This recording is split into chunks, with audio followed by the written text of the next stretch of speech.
Shalom.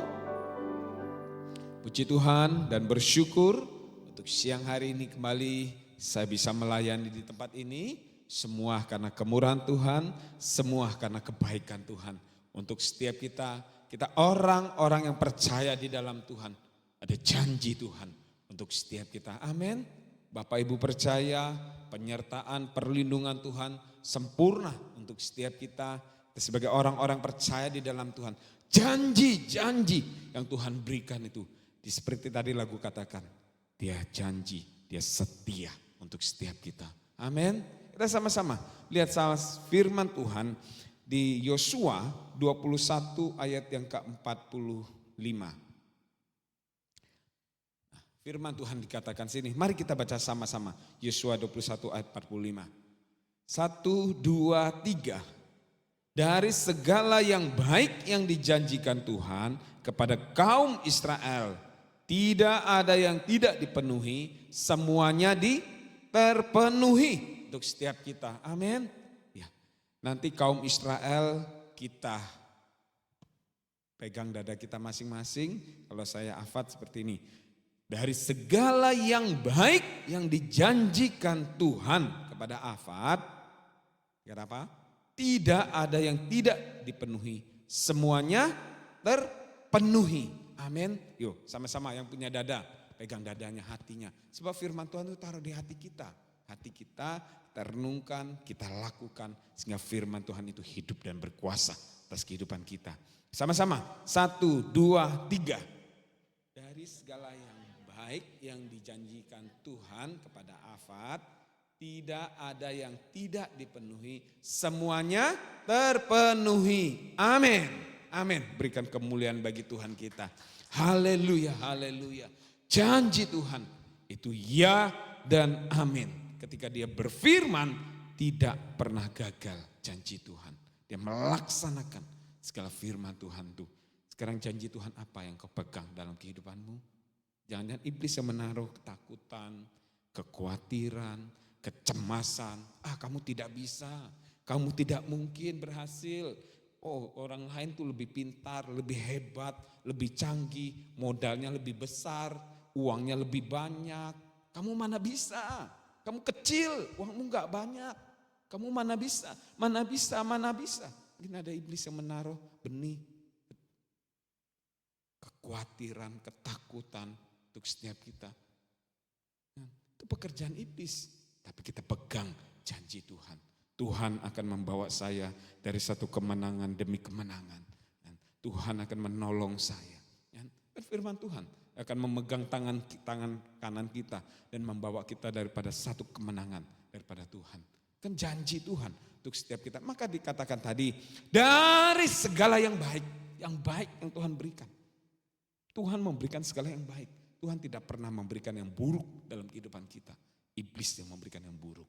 Iblis yang menaburkan ketakutan, benih, kekhawatiran, kecemasan. Tapi Tuhan apa? Dari segala yang baik yang dijanjikan Tuhan kepada kita semua. Kan Israel, kita berbicara tentang Israel rohani. Kita sebagai orang-orang yang percaya di dalam Tuhan. Katakan apa? Tidak ada yang tidak dipenuhi. Semuanya Tuhan terpenuhi untuk setiap kehidupan kita. Kita akan lihat dari satu tokoh, dari satu wanita sakit pendarahan yang 12 tahun, bagaimana kehidupannya. Di Markus 5 ayat 25 sampai 29 dikatakan di situ ada seorang perempuan yang sakit pendarahan 12 tahun. Tidak disebutkan namanya, jenisnya perempuan, jenis kelaminnya, tetapi tidak disebutkan dia daerah mana. Tetapi ketika Yesus melintasi daerah tersebut, Yesus mau mengunjungi anak Yairus, tetapi dia terhenti ingin menyembuhkan wanita ini. Yesus juga akan terhenti menyembuhkan, dapat menolong setiap kita. Sore hari ini juga dia dapat melakukan perkara-perkara ajaib untuk setiap kita. Dikatakan 26 dikatakan apa? Ketika wanita ini yang sakit ini berulang-ulang kali dia ke berbagai tabib, keluar negeri kah kalau sekarang, keluar kota, kemana-mana dia mencari tabib itu. Hasilnya apa? Kondisinya bukan baik, malah makin memburuk. Ekonominya habis, keuangannya habis. Tapi ketika dia mendengar berita-berita tentang Yesus, mendengar Yesus hadir di tengah-tengah orang banyak. Dia mendengar berita-berita tentang Yesus apa? Yesus dapat membangkitkan orang mati, Yesus dapat menyembuhkan, Yesus dapat meneduhkan badai, tuli jadi mendengar, buta jadi melihat. Itulah kuasa Tuhan yang bekerja. Maka di ayat yang 28 dikatakan situ, asal ku jamah saja jubahnya, aku akan sembuh. Imannya bangkit, katakan. Ketika dia mendengar berita-berita tentang Yesus, imannya bangkit, pengharapannya timbul di dalam Tuhan Yesus Kristus. Saat ini, apakah kau masih punya pengharapan dalam Tuhan? Setiap kita. Atau masalahmu yang lebih besar, kau lupa Tuhanmu lebih besar mengatasi masalahmu. Tuhanmu lebih berkuasa atas pencipta langit dan bumi ini. Sebab dia semuanya Tuhan ciptakan. Ketika Tuhan berfirman, jadilah tumbuh-tumbuhan, jadilah benda-benda di angkasa. Itu dengan berfirman. Tetapi ketika dia manusia dibentuk dengan tangannya. Dengan sedemikian dia hembuskan nafas sehingga kita menjadi manusia itu menjadi makhluk yang hidup dikatakan. Kita kan istimewa di hadapan Tuhan sebab kita berharga di mata Tuhan. Katakan saya berharga di mata Tuhan. Ya, saya istimewa di hadapan Tuhan. Maka jangan minder kita. Menjalani kehidupan ini jangan takut, jangan minder. Percaya ada Yesus yang dapat menolong setiap kita. Kalau engkau takut, kau tidak percaya firman Tuhan katakan di sini. Dikatakan di Yakobus 1 ayat 6 sampai 8 dikatakan di sini. Ini terjemahan sederhana Indonesia dikatakan, asal kamu memintanya dengan percaya penuh, jangan ragu-ragu bahwa Allah bersedia memberikannya. Sebab orang yang ragu-ragu sama seperti ombak yang terombang-ambing ke sana kemari oleh angin. Orang yang seperti itu belum memutuskan dalam hatinya apakah ia akan percaya penuh dan mengandalkan Tuhan atau tidak. Pikirannya selalu berubah-ubah sehingga dia tidak bisa maju. Jadi bila kamu ragu-ragu, jangan harap doamu dijawab oleh Tuhan. Ketika engkau tidak percaya janji Tuhan, engkau tidak percaya kuasa Tuhan, engkau tidak bisa mengalami mukjizat Tuhan. Di mana Yesus ke tempat dia kota di Nazaret di situ, dia tidak bisa melakukan banyak mukjizat. Karena apa? Ya orang-orang daerah kita tidak percaya Yesus. Anak tukang kayu datang, ya. Bagaimana Yesus melakukan mukjizat? Karena mereka tidak percaya Tuhan, tidak percaya kuasa Tuhan. Ketika kita tidak percaya kuasa Tuhan, mukjizat Tuhan kita tidak bisa mengalami. Karena mukjizat itu hal supranatural yang tidak bisa kita dengan akal logika kita. Coba Bapak Ibu, amin. 5 tambah 2, 5 roti, 2 ikan sama untuk 5.000 orang. Kan tidak masuk akal.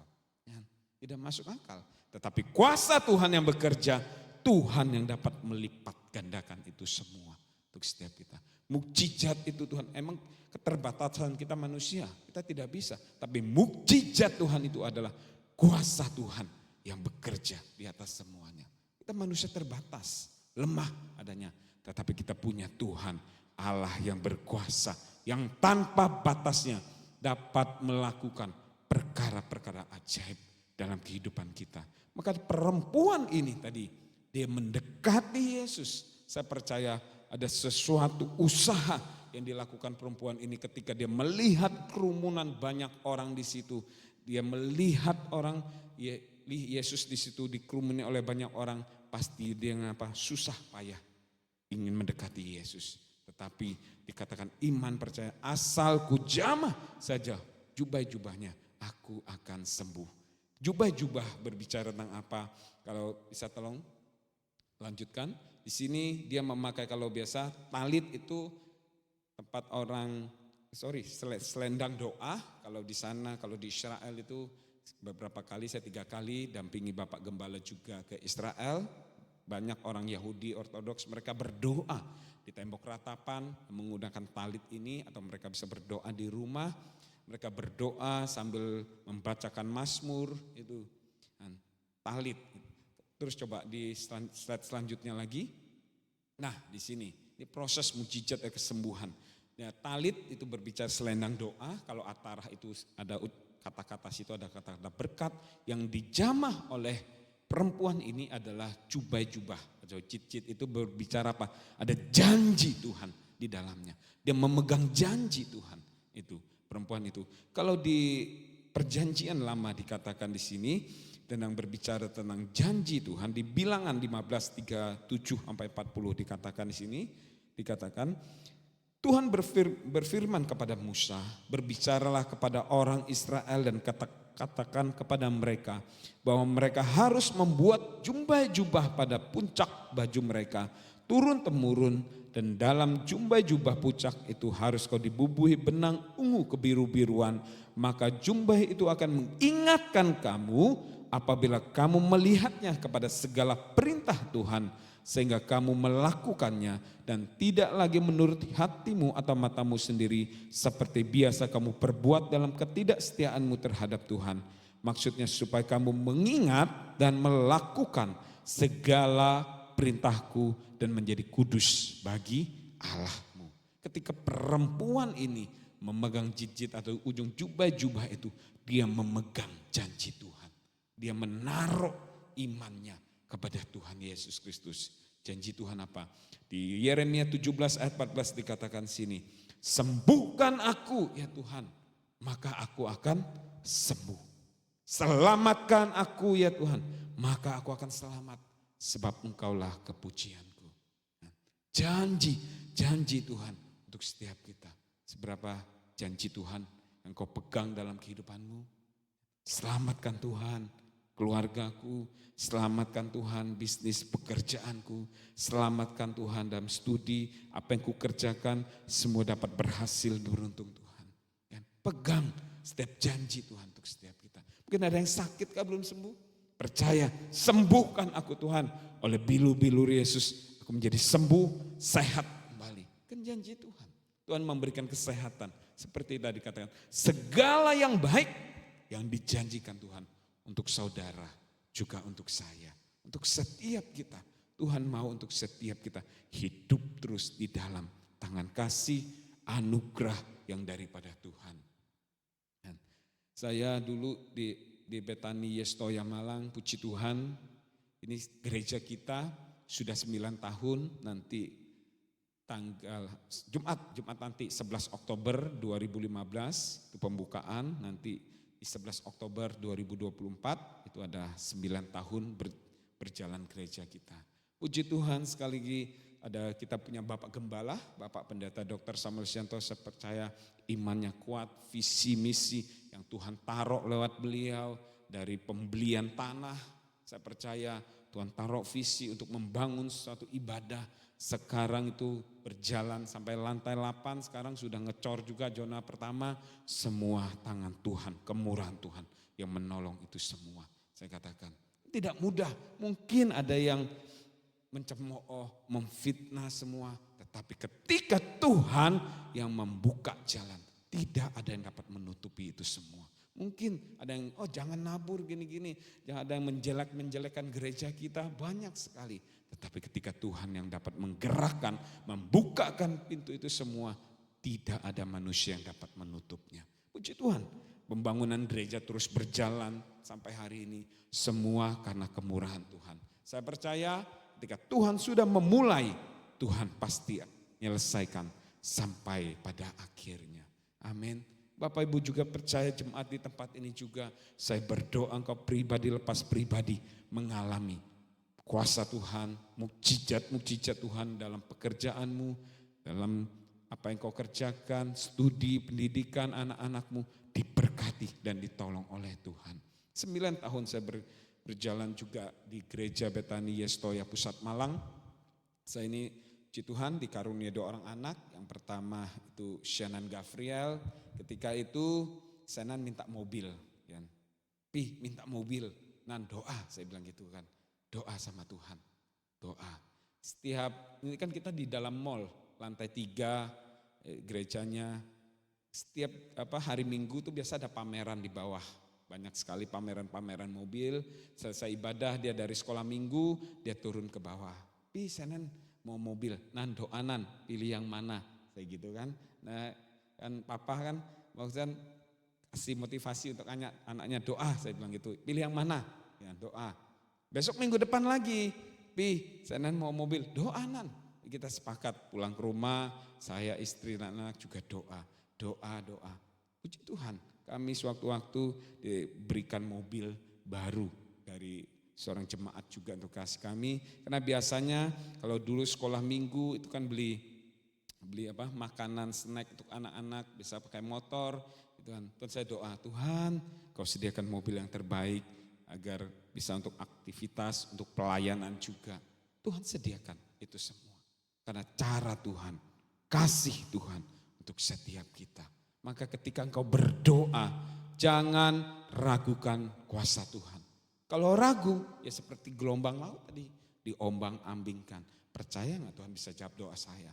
Percaya nggak Tuhan bisa tolong saya? Percaya tidak? Percaya tidak? Ya lama-lama engkau tidak bisa mengalami mukjizat Tuhan.